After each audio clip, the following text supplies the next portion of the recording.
Hey, Stan Deaton with the Georgia Historical Society. Welcome back. Well, as you know, Queen Elizabeth II died on Thursday, September 8th, and over the past week we have seen a lot of the pomp and circumstance, the tradition, and the rich history of Great Britain as Britain prepares to bury this queen who reigned for 70 plus years. Now, it got me to thinking about the fact that the state of Georgia, the colony of Georgia before that, has deep roots in Great Britain and the British Empire and with the monarchy as well. And it begins with this gentleman over my left shoulder, General James Edward Oglethorpe, who was one of the founding members of the Georgia Trustees, who landed here on February 12, 1733, and founded what was then the 13th and final British colony in North America. Now, beyond the founding of this colony, of course, the monarch at that time, George II, is memorialized in the name of our colony and still in our state, Georgia.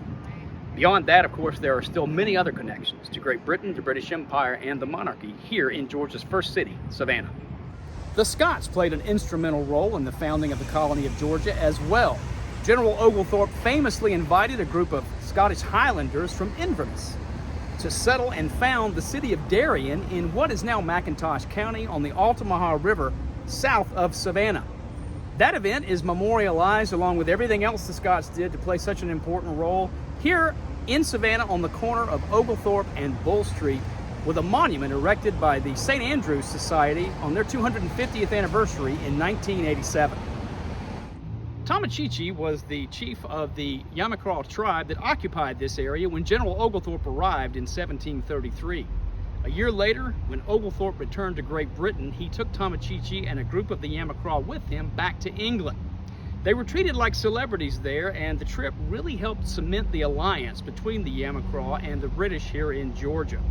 Tomochichi even went to Windsor Castle, where he met King George II in a historic moment between the old world and the new.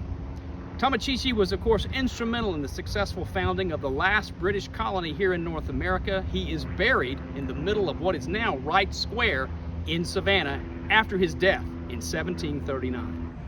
The trustees of Georgia finally had to hand over the charter to the colony of Georgia to the Crown in 1752.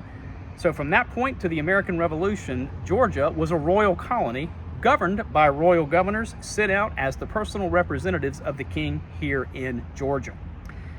Those three royal governors were John Reynolds, Henry Ellis, and James Wright, all of whom still have squares named for them here in Savannah, Georgia's first city. James Wright presided over the evacuation of the British Army from Savannah in July 1782 at the end of the American Revolution, effectively ending British rule here in Georgia. I'm standing in Chatham Square, named for William Pitt, the first Earl of Chatham, who was Secretary of State for the Southern Department during the French and Indian War, and who was also serving as Prime Minister from 1766 to 1768. Georgia severed its relationship with Great Britain, the monarchy, and the British Empire with the American Revolution in 1776. But as you can see, the ties between our colony and state and Great Britain are deep and long and historic. Stay safe, stay strong. I'm Stan Deaton with the Georgia Historical Society. As always, thank you for watching.